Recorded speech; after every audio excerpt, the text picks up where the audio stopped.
Hello বন্ধুগণ, কেমন আছেন সবাই? আজ আবার তিনটি মেডিসিন নিয়ে আপনাদের সামনে হাজির হলাম। আজ আমরা দেখাবো পেটেন্ট ওষুধ, হোমিওপ্যাথিক। এগুলো হচ্ছে পুরুষদের যৌন অক্ষমতার খুব ভালো তিনটি পেটেন্ট ওষুধ, যা আমি এগুলো ব্যবহার করে উপকৃত পেয়েছি অনেক রোগীগণ। তাই আপনাদের সরাসরি ছবি সহ আপনাদের দেখাচ্ছি। আজকে প্রথম মেডিসিন হচ্ছে ইউনিসেন কোম্পানির জিংসেং মাদার। এই যে আপনাদের জিংসেং মাদার, এটা খুব ভালো একটি মেডিসিন, যা অনেক পুরুষদেরকে আমি ব্যবহার করে উপকৃত পেয়েছি। আজ এটা উপকারিতা সম্বন্ধে আমি আলোচনা করব। এই উপকারিতা হচ্ছে বীর্য গাঢ় হবে, যৌন মিলনে দীর্ঘস্থায়ী হবে, স্নায়ু দুর্বলতা দূর করবে, বাত রোগ থেকে মুক্তি দেবে। যাদের বাতের সমস্যা আছে, জিংসেং বাতেরও খুব ভালো কাজ করে। এছাড়াও যারা ডায়াবেটিস আছে, ডায়াবেটিস নিয়ন্ত্রণ আনবে। অনেকে মনে করতে পারেন যে আমার ডায়াবেটিস, আমি কি জিংসেং খেতে পারবো? যাদের ডায়াবেটিস সমস্যা আছে তারা 20% পুরুষগণ যৌন মিলনে দুর্বলতা প্রকাশ পায়।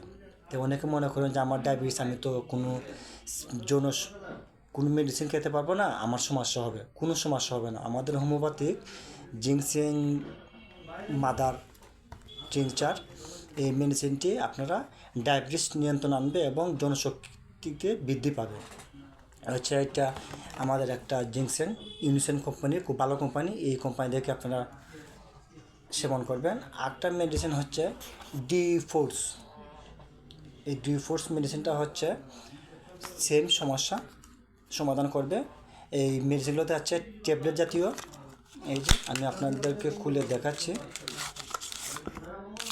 এই যে ট্যাবলেট জাতীয়, এটার উপকারিতা সম্বন্ধে আমি আপনাদেরকে বলছি। এই যে উপকারিতা হচ্ছে যৌন দুর্বলতা, যৌন ইচ্ছা থাকা সত্ত্বেও উত্তেজিত না হওয়ার কারণ অল্প সময়ের মধ্যে নিস্তেজ হয়ে যায়, যৌনকর্মে অনীহা, অতৃপ্তি, লিঙ্গের শীতলতা ও মানসিক ও শারীরিক দুর্বলতা কাজ করে। বিভিন্ন ধরনের সমস্যা থেকে আমাদের যৌন সমস্যা তৈরি হয়। শুধু আমাদের যৌন অক্ষমতা থাকে নয়, আমাদের খাবার দাবার, বিভিন্ন পরিবেশ, অনিয়মিত রাতে জাগরণ থাকার পরেও আমরা অল্প বয়সে আমাদের এই হস্তমৈথুনের মাধ্যমে দ্বারা বীর্য ক্ষয় করে আমরা পরিসন্তান নিঃশেষ করে ফেলি। বিভিন্ন ধরনের সমস্যা থেকে এইগুলো হয়। কিন্তু হ্যাঁ, এই D4 ট্যাবলেটটি যাদের ব্লাড প্রেশার আছে তারা খুব তাদের খাওয়া উচিত নয়, কারণ ব্লাড প্রেশার থাকলে আপনারা এই ট্যাবলেটগুলো খাবেন না, জিংসেনটা খাবেন। বা কোনো চিকিৎসকের পরামর্শ অনুসরণ করে আপনার চিকিৎসা করবেন। বা আপনার চাইলে আমার কাছে আসতে পারেন। আমাদের চেম্বার হচ্ছে মুক্তাপাড়া, জনকল্যাণ হোমিও হল। একটা মেডিসিন নিয়ে আমরা আলোচনা করব। এটা হচ্ছে অ্যাগনাস কাস্ট। এই যে অ্যাগনাস কাস্ট মেডিসিনটা হচ্ছে ইন্টারন্যাশনাল হোমিও ল্যাবরেটরির পরীক্ষিত একটি মেডিসিন। এটিও একটা যৌন অক্ষমতার একটি মেডিসিন, খুব সুপার মেডিসিন। এই মেডিসিন আমি পরীক্ষিত করেছি, অনেক পুরুষদের বাইরের আমি চিকিৎসা করে ভালো রেজাল্ট পেয়েছি। আপনারা সেবন করতে পারেন।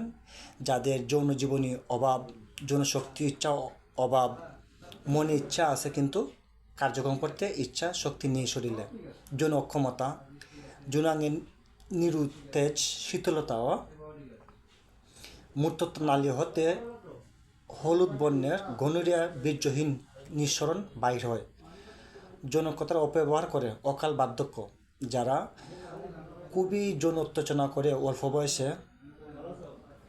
নিস্তেজ করে ফেলেছেন, তাদের জন্য এই মেডিসিনটি সুপার কাজ করে। এছাড়াও মানসিক বিষণ্ণতা সুপার কাজ করে। এটিও আপনারা প্রাপ্তবয়স্কের জন্য 1 কাপ পানির সাথে মিশিয়ে 2 বার সেবন করতে পারেন, সকাল রাত্রি। D4 ট্যাবলেট খেতে পারেন, প্রতি রাত্রে 2টি করে ট্যাবলেট। যাদের হাই প্রেশার আছে তারা সেবন করবেন না, তারা শুধু অ্যাগনাস কাস্ট সেবন করবেন আর জিংসেং সেবন করবেন। জিংসেংটা আপনারা খাবেন কি প্রত্যেকবার খাওয়ার পর আধা চামচ ওষুধ, প্রয়োজনীয় চাহিদার আহারের 1 ঘন্টা আগে। যেদিন আপনার স্ত্রীর সাথে দৈহিক মেলামেশা করবেন, সেদিন আপনি খাবার 1 ঘন্টা পরে বা 2 ঘন্টা আগে এই 2 চামচ ওষুধ সেবন করবেন। যৌন শক্তি বৃদ্ধিতে জিঙ্কসিন অতি কার্যকর মেডিসিন। যৌন অক্ষমতা বৃদ্ধি করে, যৌন ক্ষমতা বৃদ্ধি করে, যৌন মিলনকে দীর্ঘস্থায়ী করে, ডায়াবেটিস নিয়ন্ত্রণে আনে। আমি আপনার আবার বলতেছি, জিঙ্কসিন মেডিসিনটি খুব পরীক্ষিত একটি মেডিসিন। আমি বহু রোগীদেরকে এগুলো ব্যবহার করছি। ডায়াবেটিস যাদের আছে তারাও এগুলো সেবন করতে পারেন, কোনো সমস্যা নেই। শুধু ওষুধ সেবন করতে হবে না, ওষুধ সেবন করার পাশাপাশি আপনার অবশ্যই কিছু খাবার, ভিটামিন পুষ্টিকর খাবার খেতে হবে। মনে করেন কাঠবাদাম খেতে হবে, খেজুর খেতে হবে। অল্প অল্প করে খাবেন। প্রতিদিন রাতে 2 থেকে 3টে খেজুর খান ভাত খাবার পরে। দুপুর থেকে 2টি বা 1টে কলা খান। কলাতে প্রচুর পরিমাণ প্রোটিন, জন্য চাহিদা বৃদ্ধি করে। এই প্রচুর গরমে আমাদের দৈহিক থেকে অনেক শরীর গ্রামাংশে আমাদের নিঃসরণ বাইর হয়ে যায়। কলা মাঝে যা অনেক ক্যালোরি আছে, যা আমাদের জন্ডিস থেকে রক্ষা করবে, আমাশা থেকে রক্ষা করবে। এটা হচ্ছে কম খরচে আমাদের ভালো পুষ্টিকর খাবার। এছাড়াও আপনাদের এই এখন তো গরমের সিজন মতো খেতে পারবেন না, কালোজিরা খান। প্রত্যেকদিন সকালে খালি পেটে ঘুম থেকে উঠে ব্রাশ করে কয়েকটি কালোজিরা চাবিয়ে খান, 1 গ্লাস গরম পানি খান, খুব ভালো কাজ করবে।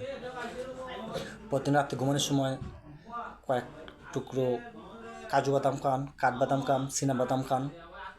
তাহলে আপনার শরীরে যদি খাবারের ঘাটতি থাকে, তাহলে কোনো মেডিসিন খেয়েই, কোনো চিকিৎসা করেই আপনার কোনো লাভ নেই। কারণ ওষুধ শুধু আপনাকে স্নায়ু দুর্বলতা দূর করবে, নিস্তেজ, পেনিস বা এই বিভিন্ন স্নায়ুকে আপনার সতেজ করবে, কিন্তু পুষ্টিকর আহার যদি আপনার প্রাণ না করেন, তাহলে আপনার শরীরে নিঃসরণ তৈরি হতে পারবে না, বীর্য গাঢ় করবে না। বীর্য তৈরি হতে কোনো ধরনের প্রোটিন যদি শরীরে না থাকে, তাহলে আপনাকে ওষুধে কোনো কাজ করবে না। ওষুধের পাশাপাশি আমাদের পথ্য খেতে হবে, তাহলে আপনার যৌন অক্ষমতা দূর হবে। ওষুধ শুধুমাত্র একটি উসিলা, আপনি নিয়ম করতে হবে। প্রতিদিন ঠিকমতো স্নান করতে হবে, হালকা ব্যায়াম করতে হবে।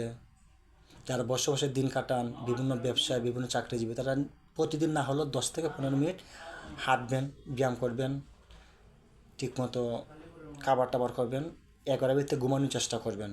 ঘুমের ঘাটতির কারণে আমাদের শরীরের অনেক সময় বীর্যের ঘাটতি দেখা দেয়। কারণ ঘুম হচ্ছে মানুষের গুরুত্বপূর্ণ একটি ভূমিকা। আমাদের প্রতিদিন জীবনযাপন মোবাইল বিষয়ে অনেক সময় নষ্ট করে ফেলি। রাত্রে 2টা 1টা বাজে আমাদের ঘুমাতে, তখন যৌন সমস্যা দেখা দেয়, মাথার বিকৃতি কুশ তৈরি হয়। তাহলে ভালো কথা বললো মাথায় রাগ উঠে ফেলে। তাহলে আজ এই পর্যন্তই। ভালো থাকেন সবাই।